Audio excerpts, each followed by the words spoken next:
Thank you very much for being with us for yet another year of fantasy football action. I'm your host, Toast. Well, one thing we can be sure of in the month of September is that looks can be deceiving. After the draft, we have a tendency of thinking we know who we think is going to be good and who we think is going to be bad. Then, sure enough, everything gets flipped on its head when the season starts. And just when you think you have an idea who you think is going to finish on top and who's going to finish on the bottom, we encounter what we did in week 4. And all we can be sure of is that Danny's team is just straight doo-doo.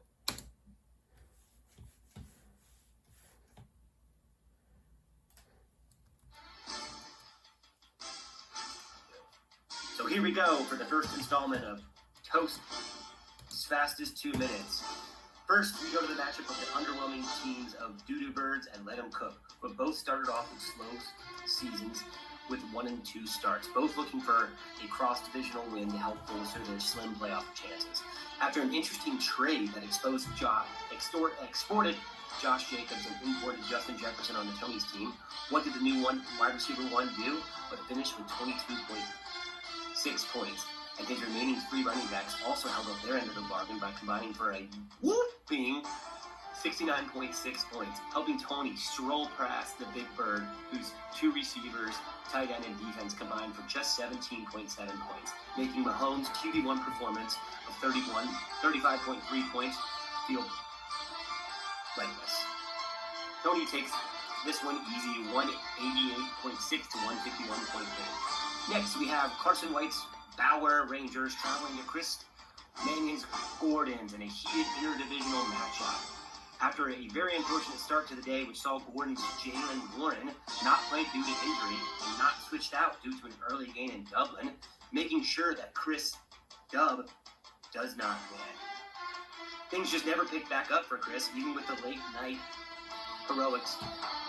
Late night 32.23 heroics made by Jordan Love, unfortunately could not be followed up by his Jamar Chase's meager 7.3 finish on Monday night. Carson's Bauer Rangers were able to hold on the backs of his QB1 and his defense, combined for 48.86 points and took the dub 154 to 140. Don't look now, but the Bauer Rangers have won 3 straight and the longest winning streak, and currently hold the longest winning streak in the league. Now we cross the bay where the winless Rich Homie Saquon face off versus the still Lamar Jackson-less January Joes.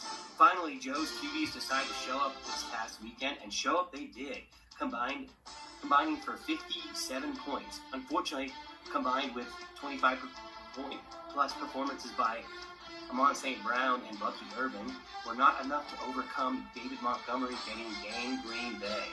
And along with Butts' stellar team performance, where we saw every player find themselves scoring double digits, allowed Butts to sneak past Joe 175.44 to 168.56, and collecting his very needed first win of the season. And Nerdle finding himself 1-3. Nerdle needs to find something besides a hamstring injury if he wants to even make the game. Next, the highly projected versus the undefeated square off in the battle of the Tasty Tees face off for their first place in their respective division.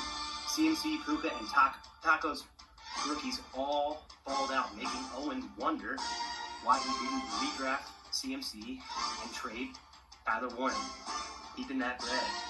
Toast saw newly acquired Daniel Jones disappear faster than Chris after pissing on the couch, while his teammates Keenan Allen, Zach Ertz, Jacoby, and Chris Olave all played hide-and-seek with his emotions.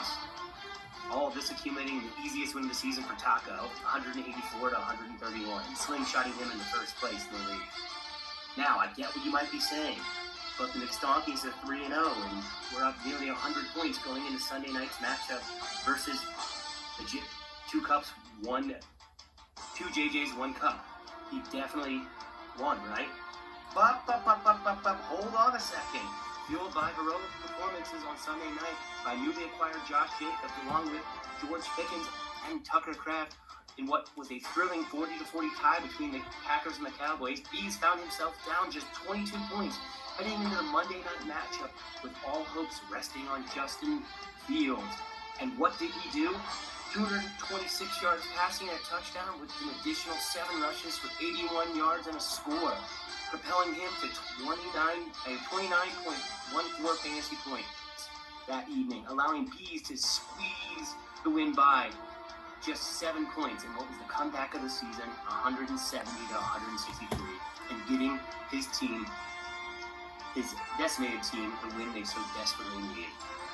Thank you all for watching this edition of Toast Fastest 2 Minutes in what hopes to be the only one of the season. Thank you and have a good night.